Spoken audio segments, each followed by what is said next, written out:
Zambales. One of the best place to visit dito sa Pilipinas. Sino ba namang hindi maaakit sa ganito kagandang umaga? O sa ganito kagandang lugar? And this province has many things to offer.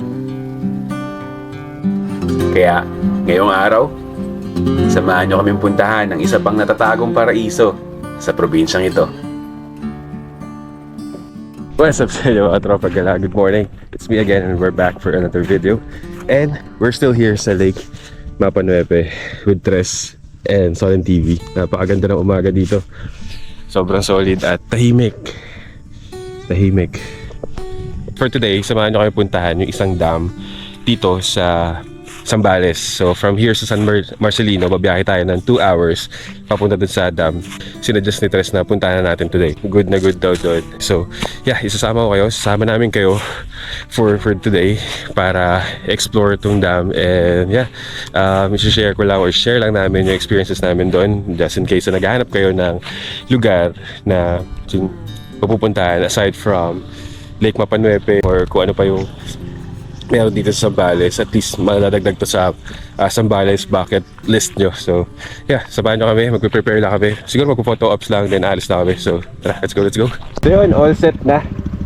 Makapag-picture na kami dito sa Lake Mapa Nuepe. Ngayon, biyahe kami ng mga less than 2 hours papunta doon sa dam. At doon tayo mananahalian, maliligo. So yeah, susuungin natin yung mga buhanginan papasok dito kahapon, no? Tara! Let's hope for the best. Sana wala mangyari masama. And let's enjoy the day. Let's go.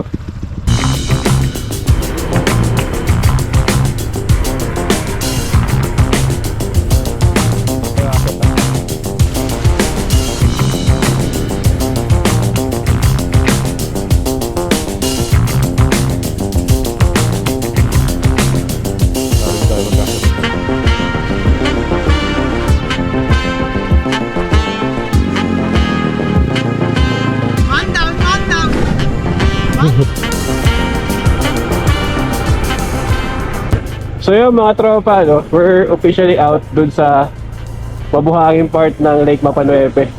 Mali pala yung nadaanan namin, pang 4x4 pala yun, sabi ni Kuya. Dapat umikot kami dun sa kabila. Kaso, nandun na kami, dinire-diretso na namin palabas dito sa bagong tulay. So right now, maghanap lang kami ng tindahan para magpahinga and mag-soft drinks. Nakakauhaw dahil sobrang init. Grabe yung sinapit namin dun. Yung nadaanan namin palabas, pang 4x4 pala yun, hindi siya pang motor. So yun. So tara, samahan nyo pa kami. Let's go. So yun, nakalabas na tayo ng Lake Mapa Nuepe. Sabi ko kanina, huminto lang kami dito sa isang tindahan. Here. Huminto lang kami dito sa isang tindahan para mag-soft drinks na rin. Sobra, nakakauhaw. Ayun, nagpalit na rin kami ng sapatos. Kanina kasi hindi kami nakasapatos since dadaan nga ng mga ilog para hindi mabasa. So dito na kami nagpalit ng sapatos na chinelas na kami kanina. Less than 2 hours away, so may papunta tayo ng iba para doon sa dam. And yeah, let's enjoy the road. It's 10:13, so darating tayo ng mga 12 or so. So tara, let's go, samahan nyo kami. Naisip ko lang ngayon, sabi nga nila, bago ka makapunta sa magandang view, dadaan ka muna sa hirap. And for me, yun yung may experience nyo pag pupunta kayo ng Lake Mapa Nuepe. Napakaganda sa Lake Mapa Nuepe. Sobrang ganda. Tahimik. Kapag gusto nyo ng peaceful na camping site, Lake Mapa Nuepe talaga. Kahit sobrang dami ng tao dun sa loob. Hindi naman sobrang dami. Kahit maraming tao, hindi siya ganun kaingay. Katulad nung na-experience namin. Weekend pa to nung pumunta kami. Kaya sobrang solid. Makakuha ka ng pwesto mo talaga. And yung view sa umaga, yung view sa hapon, sa gabi, I mean, kahit sa tumingin, napakaganda. Kaya yun, yun lang, medyo mahirap yung papasok, pero worth it talaga. Sobra, solid.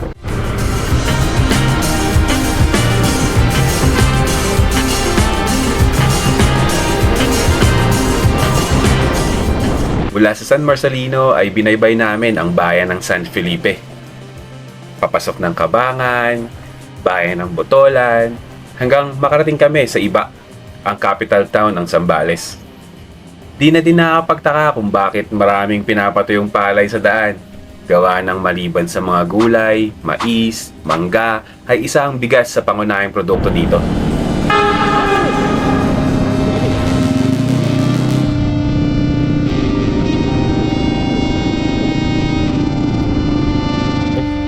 Ito. Ayan, medyo ingat-ingat lang papunta.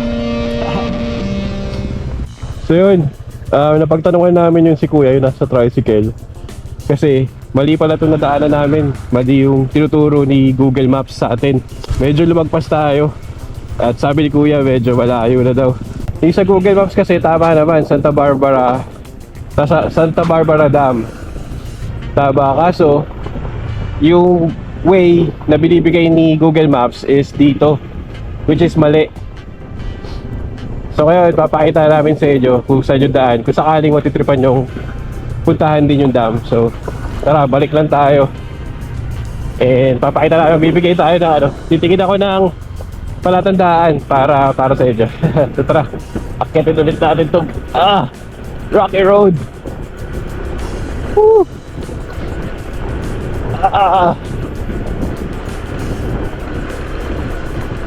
Grabe. So yun, dito kami liliko, kakanan. So from there, pwede nyo sundan yun sa Google Maps.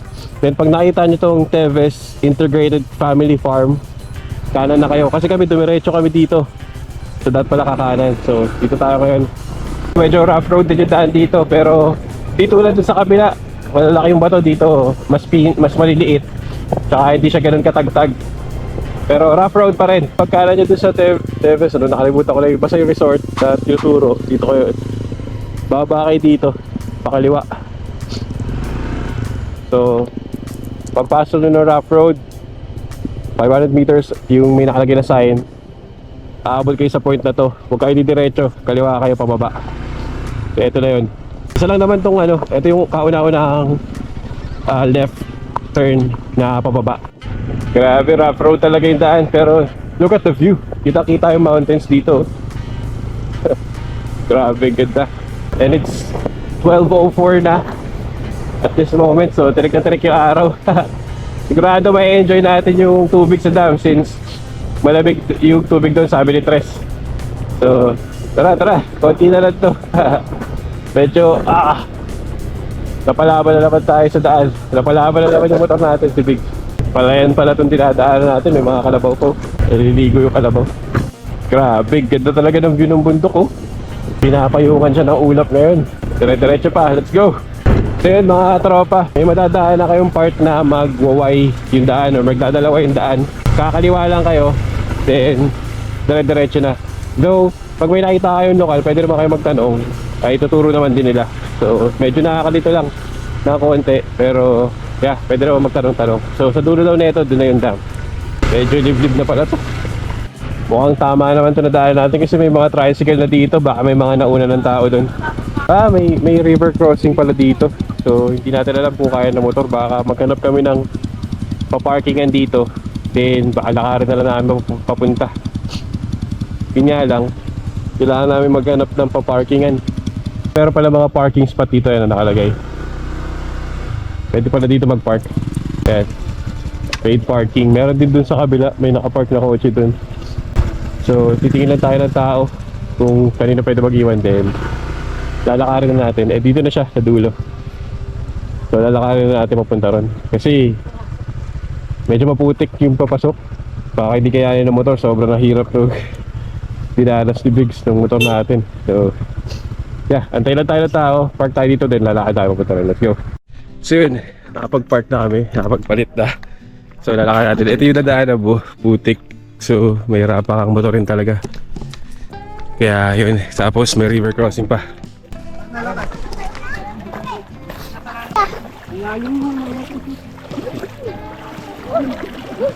Kaya siya kalalim. So kaya naman ng motor pero mahirap kasi malalaki yung bato.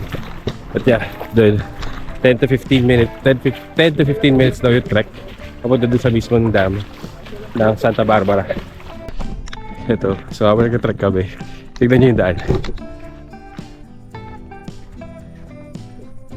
Grabe, meron kayong view na itong mountain. And doon pa siya pa diretso. So yung signal dito medyo pawala-wala. I mean, I'm using smart. So medyo pawala-wala. So 15 minutes trek. Basta tama ni Tris, alauna na. Trek yung araw. Hindi kasi kami naligo sa Mapanuepe. So ito na yung magiging ligo namin. Tingnan mo yung pawis ko. Ito na yung magiging ligo namin. Ay, yun na pala. Ayun na pala eh. Medyo malapit na. So tara, let's go. So yun, nandito na tayo. Hey! Makapagbabad na tayo. And look at the view. So, karamihan na mapupunta rito, mga lokal lang talaga. Ito sila. Solid dito kasi habang naliligo ka, you have the view of the mountains. Sobrang solid. So try, enjoy natin ito, Bek. Let's go. Then, mababaw na pala siya hanggang halos hanggang sa tayo ko lang. Ngayon nakaupo lang ako, pero solid yung tubig. Ang lamig. Malinaw yung tubig. At malamig, grabe, nakaka-press ko talaga. And again, ulit-ulitin ko, napakaganda ng view ng mountains dito. Solid, sobra. So, pang chill-chill lang talaga since puro lokal lang yun dito and it's a weekend. Siguro pag weekdays, mas konti yung tao, kaya nga lang konti. But yeah, let's enjoy the water. Habang naglalaro si Tres na laruan niya. Grabe, sarap.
Yun, sobrang solid dito. Dito po sa may Sitio Bataan, Santa Barbara, Iba, Zambales. So, search siya sa Google Maps. Pwede nyo gamitin yun. Then, yung tinuro ko nga kanina doon sa may pagpasok nyo, may madadaanan kayong sign na kulay green. Kumanan kayo doon, huwag kayong dumiretso kasi sa Google Maps papadiretso yun kayo. So, kumanan kayo dito sa sign na to. Then pagkanan nyo doon, pababa, medyo pababa siya. Then yung unang kaliwa kayo, yun yung pababa. Tapos dire-diretso. Then meron kayong kakaliwa na isa pang kanto. So kung naliligaw kayo, may mga lokal naman na pwedeng pagtanungan. And willing sila, sobrang bait, tutulungan nila kayo. Then yung papunta rito, pwede kayo magpasok ng motor. Pero kung sa tingin nyo hindi kakayanin, kasi minsan mataas yung tubig doon sa may unang river crossing, merong mga bahay na nag-offer ng parking, so pwede kayo mag-park doon. Pero kung gusto nyo talaga adventure, pwede nyo naman idiretso kasi may nakita ko mga motor na pumasok dito. So yeah, dito siya sa Iba, Zambales. Sobrang astig, sobrang ilaw ng tubig, malamig, and you get to see this view. Medyo maliit siya sa camera, pero pag nakita ng mata mo, nakaka-relax sobra. Ngayon, it's mag-1:30 na, 1:23. Sobra, pag nakababad ka, ang press ko talaga. So after this, maghanap lang kami ng kainan kasi hindi pa kami nananakalian. From Lake Mapanuepe, bumiyahe kami pupunta rito, siguro mga less than 2 hours. Medyo natagal na kami kasi nagkandaligaw-ligaw nga. So, pero kung susumahin yung biyahe na kung sa tamang daan kami, less than 2 hours lang, nandito na kayo. And yeah, sobrang solid talaga ng Zambales. There's a lot of things that Zambales can offer maliban sa mangga nila, yung Anawangin, Nagsasa, dito rin yun Balingkilat Mountain, kung naghanap kayo ng hike, pwede kayo sa Balingkilat, baba kayo ng Nagsasa. Dito rin yung Liwliwa sa San Felipe and San Marcelino, yung Lake Mapanuepe, and this one, Iba. Dito may beach din dito na malapit sa Iba, sa Bakasyunan. And yun, sobrang solid. Galing na tayo dito dati pero sobrang solid. So, magbabalaw na kami. Maghanap lang kami ng banlawan dito. Then, punta na kami dito sa pinagparkan namin kala nanay. Yung parking pala dito is 20 pesos lang. So murang-mura. Kung naghanap kayo ng sobrang chillax na weekend, sobrang solid ang Zambales. Zambales has many things to offer. And yeah, ito talaga yung isa sa mga lugar na babalik-balikan. Maghanap kami ng kakainan after magbihis. Then, diretso na kami pa Manila. So siguro magkaroon lang ng konting stopover for gas or konting pahinga kasi medyo mahaba-haba yung biyahe mula dito sa iba. So yeah, kung umabot ka hanggang dito, maraming salamat sa pagsubaybay mo sa mga vlogs natin. Kung di ka pa nakasubscribe, subscribe ka rin sa channel if you like this type of vlogs, travel vlogs. Like, comment, share. Comment nyo lang kung ano yung nagustuhan nyo dito sa Zambales, kung ano yung mga bagay na gustong-gusto nyo dito sa Zambales at gustong-gusto nyo balikan.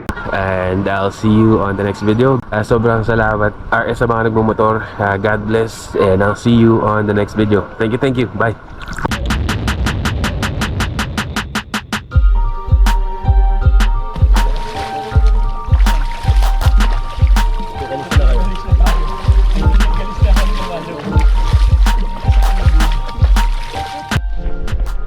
So yun, napanood pala to ni Tres kay Sir Jeric P. Idol, tabi na tayo kahit sa sticker lang. So, pauwi na, let's go.